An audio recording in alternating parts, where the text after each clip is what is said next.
Okay, we move on now to study benzene substitution reactions. And we're going to have a look at the mechanism in detail, and then some examples of benzene substitutions. So nitration is one that you're required to know about, and there's a nitronium ion, NO2+, that we're going to add onto a benzene molecule. And the other one is acylation substitution. You remember an acyl group is a carbonyl group with an alkyl group, and right, that we're going to add that to benzene rings as well.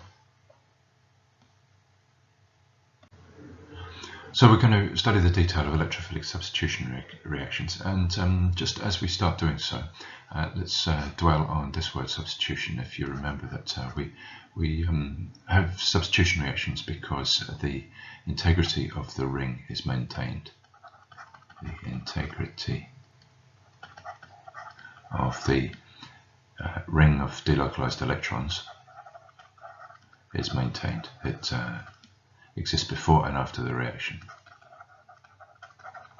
And electrophile, so phile or philic is something that loves, and something that loves electrons is electrophile.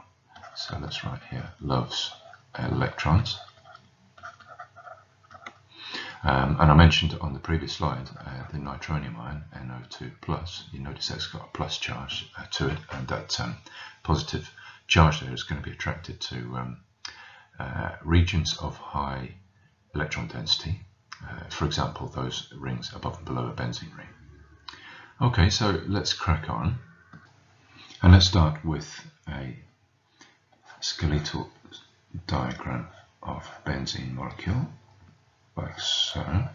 And remember that the hydrogens are not drawn, but there's one hydrogen on each of these corners, with the corners representing the carbon atoms. And we're going to put that in the vicinity of electrophiles, and we'll have a generic electrophile that we'll call E+. And the area of a high electron density is the ring above and below this benzene ring, and that's going to attack the positive charge on the electrophile. So we draw our curly arrow from our electron ring to our electrophile. And what that does is that it makes a bond, a covalent bond, with that electrophile. And so we can draw that out as well.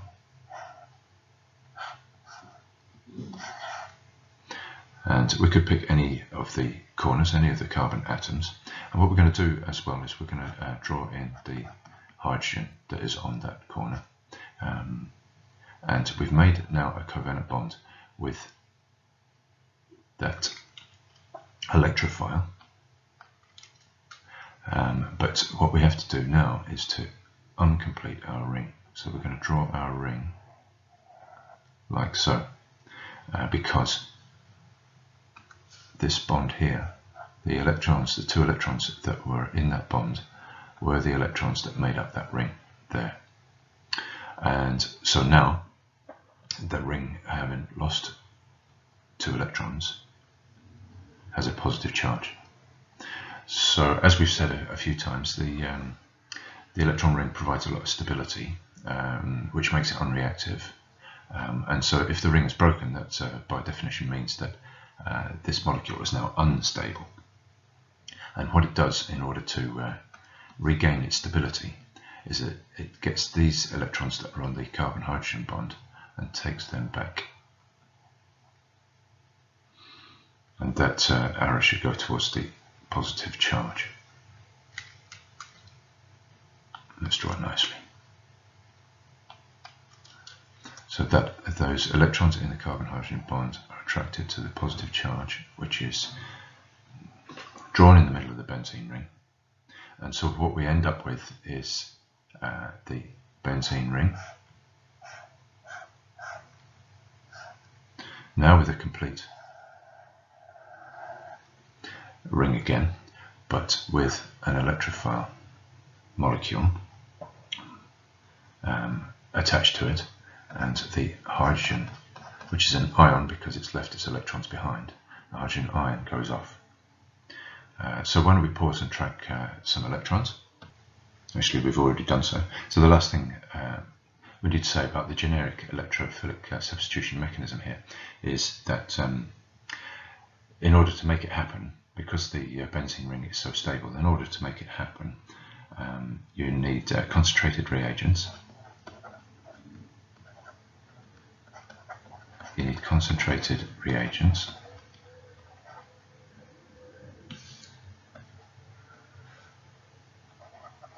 You need a lot of heat, and you need catalysts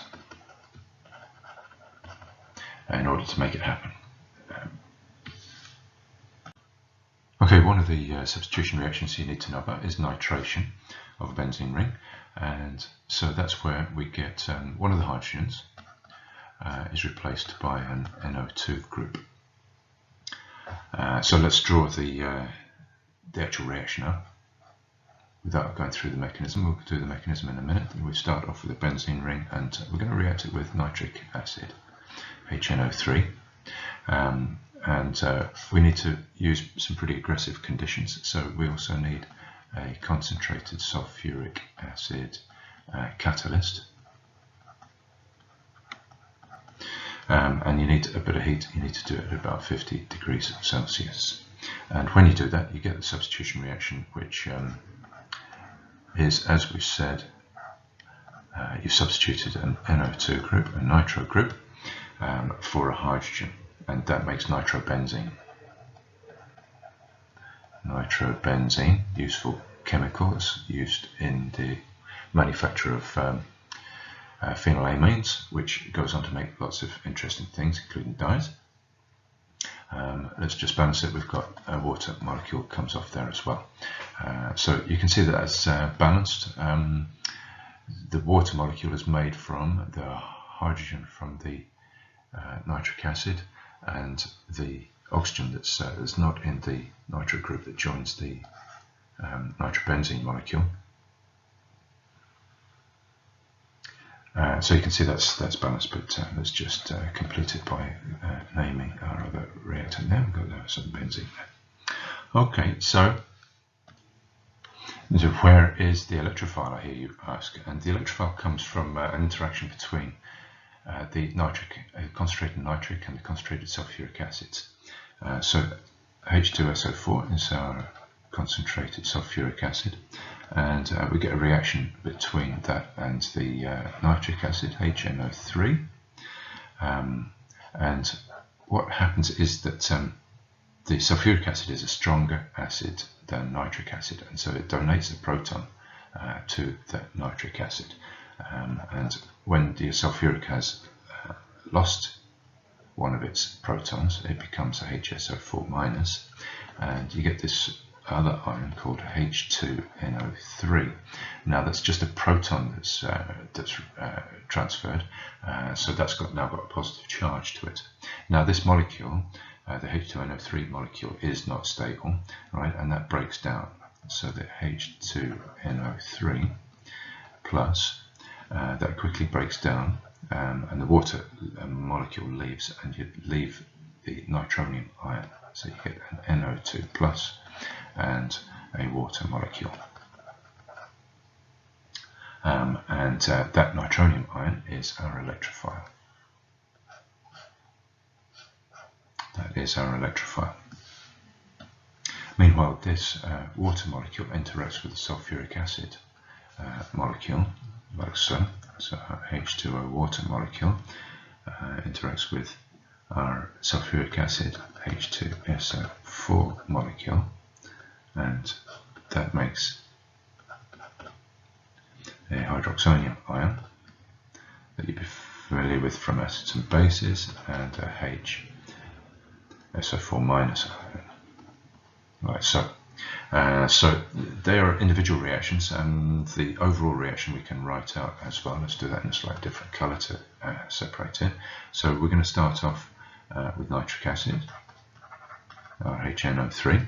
We've also got sulfuric acid. You notice we've used 2 molecules of sulfuric acid in the intermediary steps, and from that we get our electrophile, our nitronium ion, we get two HSO4 minus ions, and we get this hydroxonium ion as well. Okay, so that's our overall reaction, but in the process we've made a nitronium ion, we've made our electrophile. So the last thing that remains to do in this little topic of nitration is to just go over the reaction mechanism using the nitronium ion electrophile. It's exactly the same as the one we've done in the previous slide, but instead of using E+, we're going to use NO2+, but let's do it anyway. Repetition is good.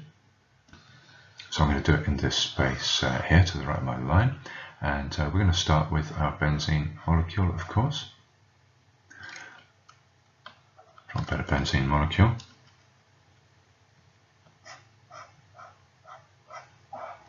There's our benzene, and we are going to react it with our electrophile.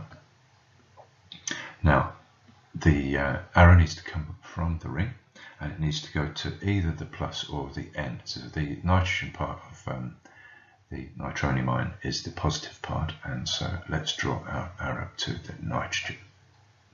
And that's the first step, the fact that our electrons are attracted to our electrophile, and then we're going to draw out the result of that. So we're going to draw our benzene ring. Now, if we're going to draw our NO2 molecule on here, right, we're going to draw our hydrogen as well, then the way that we need to draw our broken ring is like this.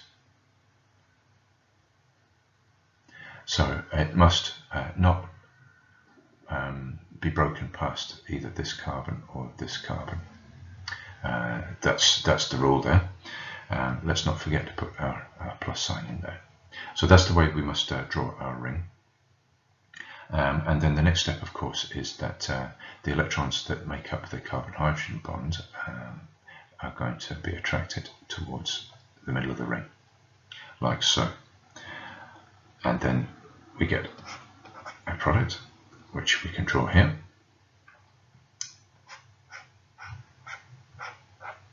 Where our nitro group remains and our hydrogen ion leaves, like so. And the last thing to say is what happens to this hydrogen ion. And this hydrogen ion recreates our catalyst. So if you look right back over on the left here, what we did is we used up a molecule of the catalyst, the sulfuric acid, and that got turned into HSO4 minus ion. Now, catalysts don't get used up, of course, and so the hydrogen ion is created there. The hydrogen that leaves our benzene ring reacts with our HSO4 minus ion, right, to make H2SO4, recreating our catalyst, and so our catalyst is really a catalyst after all. So now we're going to go over a few uses of the nitration substitution reaction, and first one is in explosives, TNT. So you may remember a diagram on the first slide which gave a molecule of, it was actually a TNT molecule. So you have a benzene ring, and you've got a methyl group of 1, and you've got 3 nitro groups.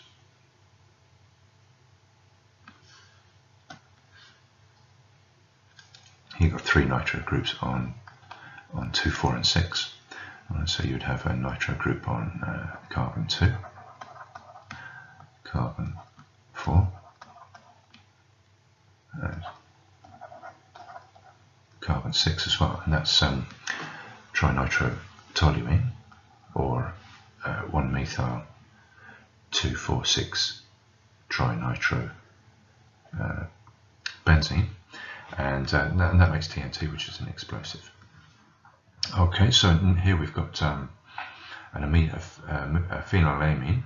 All right, so now we've called our benzene group phenyl because of the amine functional group. And so what we use this for is to make lots of dyes. You can see on the left hand side there, and so that's a nitration reaction as well. And another one here is in organic synthesis. It's suffice to say that many drugs are made where the reaction step includes many steps, several of which are often nitration substitution reactions. So there we have a few uses of nitration, and we're going to move on now to the other sort of substitution reaction you need to do, which is acylation. You'll remember that an acyl group is a group like this, where you've got a carbonyl group attached to a carbon chain, and they are useful because this group can be added onto a benzene ring, and then you've actually added a carbon chain onto a benzene ring, making quite often a very useful molecule. And they're known as substitution reactions because this acyl group substitutes for one of the hydrogens. Let's go over an example. Let's start with our benzene molecule, and let's use ethanol chloride to provide our acyl group that we're going to substitute onto the benzene ring. So here's our benzene ring, and we're going to add on to that ethanol chloride. So ethanol is here's our ethanol group, and it's ethanol chloride, right? And we're going to add that onto the benzene ring. Right, so let's put it on carbon 1, why not? So our acyl group gets added on, and there's our acyl group. The chloride bit of our acyl group drops off, of course, and combines with the hydrogen that has been substituted, and so that makes HCl. So let's just write out our names. We've got benzene, of course, here. This is our ethanol chloride. Ethanol chloride. And we've made this compound here, which is a ketone, you can see, because this is our alpha carbon, and it's joined to two carbons, so it's a ketone, and it's actually called phenylethanone. Ethanone because we've got two carbons here, and it's a ketone, so it's a phenylethanone. Let's write that out as well. Phenyl from the benzene group, phenylethanone, ethanone from the functional group we've added to it, and our HCl, of course. So that's a typical acylation reaction, and it's actually a Friedel-Crafts acylation reaction. Let's write that up here. Friedel, F-R-I-E-D-E-L, was one scientist. He was American, and then there was a French guy.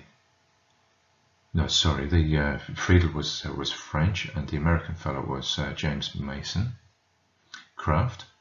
And those two got together, and they were the first ones in 1877 to put this reaction mechanism together. And in more advanced forms, it's still used today. And just before we move on, let's write out the formula of phenylethanone. If you're writing the formula of ethylethanone, you must write it like this. So you write the phenyl bit C6H5. We mustn't split that up, and we write the ethanone bit COCH3. Right, because we have to make it clear that it's a ketone, and that's how we do so. We write it COCH3. If you were to write it like this, let's put it in a different colour. If you were to write it C6H5 CH3CO, wouldn't be clear that it's a ketone, and so that is wrong. And so we write it like I've written there in red. Okay, now again, what we need to do is we need to think about the electrophile. So let's do that like we did before. And the electrophile that is involved in this reaction is called the acylium ion, which has come from our ethanol chloride. Let's look at how it's made. Just like we did to make the nitronium ion, it involves a reaction. Okay, so the reaction involves our ethanol chloride. So we've got our CH3 COCl. That's our ethanol chloride, and we're going to use a catalyst, and the catalyst is aluminium chloride, and that goes to make our electrophile CH3CO plus, and we're going to write the plus on the carbon atom because that's where it exists in the molecule, right? And we've got an intermediary. We've changed the catalyst into AlCl4, which has a minus charge.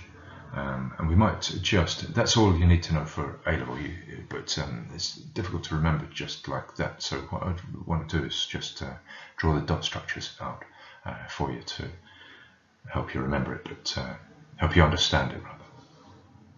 So let's draw the dot structure out for our ethanol chloride. You've got your CH3, you've got your CO, and you've got your Cl. Right, and actually aluminium chloride is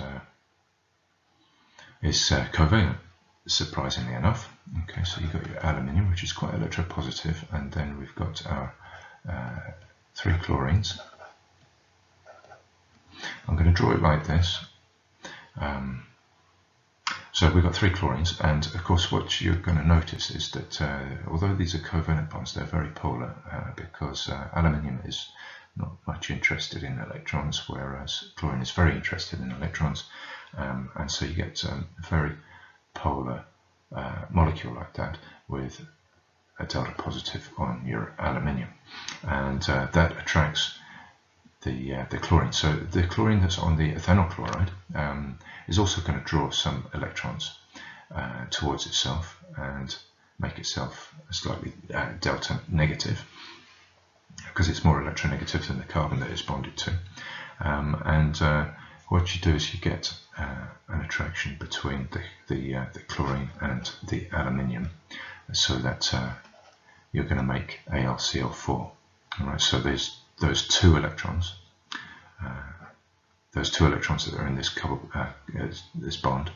They're going to come off onto the chloride, and the chloride is going to join with the aluminium. So you get that chlorine, and just going back to purple, you get the chloride that has come off the ethanol chloride here, and it's brought with it its 2 electrons. So you've got your aluminium, you've got your original 3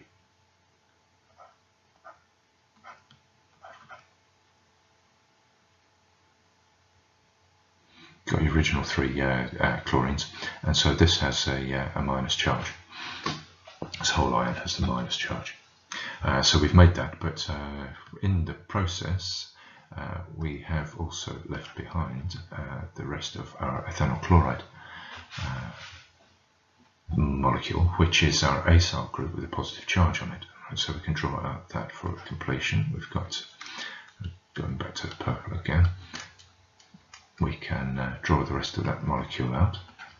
Methyl group, unchanged really.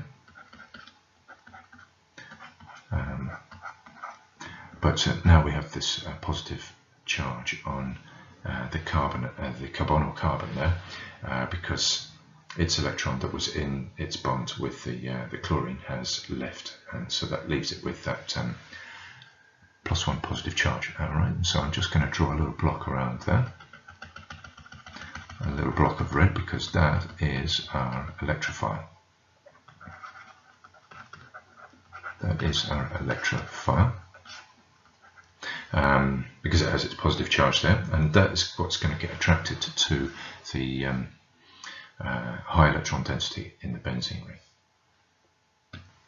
So now what remains is to go through the actual mechanism for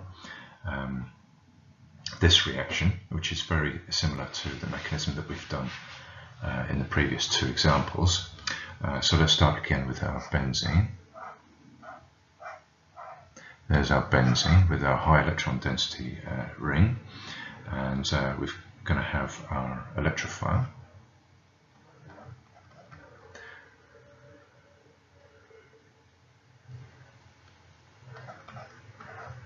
which is our ethanol chloride without its chloride, so it's got its positive charge. And so our first curly arrow comes from the ring to the positive charge, and so that would be mark number 1. So you could write it either to the positive charge or to the carbon atom. That would be mark number 1 in the exam question. And so now what we're going to do is we're going to draw that out, and we have to be very careful as to how we draw our broken ring. So we can draw that hydrogen in. That's hydrogen has always been in there. We've not suddenly added it. That's always been in there, of course. Said that a few times now. But this carbon has now also got attached to it our acylium ion. All right, so let's draw that out there. So you got your carbon, you got your CH3, and you got your double bond O. Why don't we actually name that the acylium ion? I think it's double L. That's called the acylium ion. Now it's got a broken ring now, but we have to draw our broken ring just going just past those other two carbons, and we've lost an electron, in fact a pair of electrons from that ring, so we need to give it a positive charge, like so. And then what's going to happen is the two electrons that are in the carbon-hydrogen bond, right, are going to be attracted to that positive charge, like so.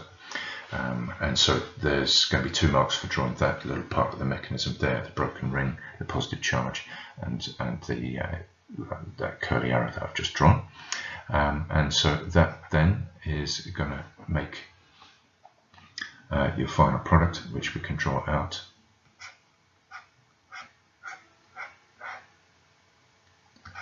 Where we've just lost one of our hydrogens, and instead we've got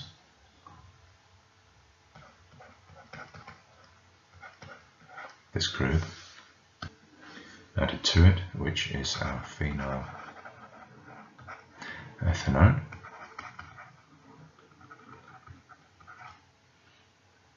And in the process we have dropped off a hydrogen ion, which is basically this hydrogen here without its electrons, And just as before, this hydrogen ion reforms our catalyst by reacting with the AlCl4- ion, right, to make our aluminium chloride 3 molecule plus HCl. So you can see this is the catalyst right there, and it's been reformed using the hydrogen ion that came off the benzene ring. And HCl is our other product that you can see I'm just underlined in there on the right hand side. Okay, so that's our Friedel-Crafts acylation reaction. And just as before, when we studied acylation, we could use either the ethanol chloride, like we did here, or ethanoic anhydride, and you'd get the same phenyl ethanone product, but instead of HCl, we would get our ethanoic acid instead.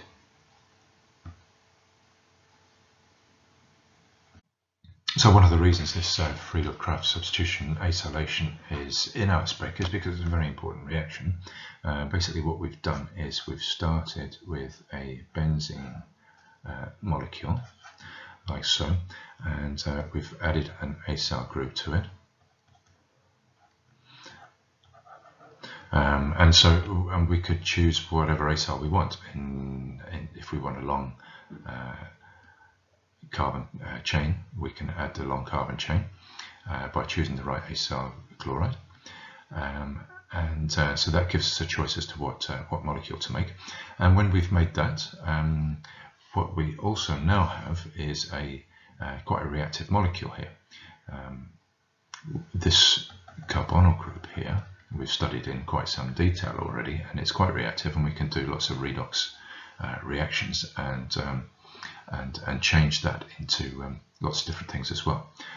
So that's why the Friedel-Crafts acylation reaction here is so important, because it gives us a product here that we can basically choose what carbon chain to add on to a benzene group, and then we can do further reactions with our carbonyl group here in order to make some very interesting and useful molecules, like drugs. And that finishes off this lesson. Let's just check we've done everything we wanted to do. We've had a look at the generic substitution mechanism. We've had a look at nitration with the nitronium ion. And we've had a look at acylation, Friedel-Crafts acylation. And we've also noted why that is a useful reaction. So hopefully that's been clear. Any questions, bring them to class.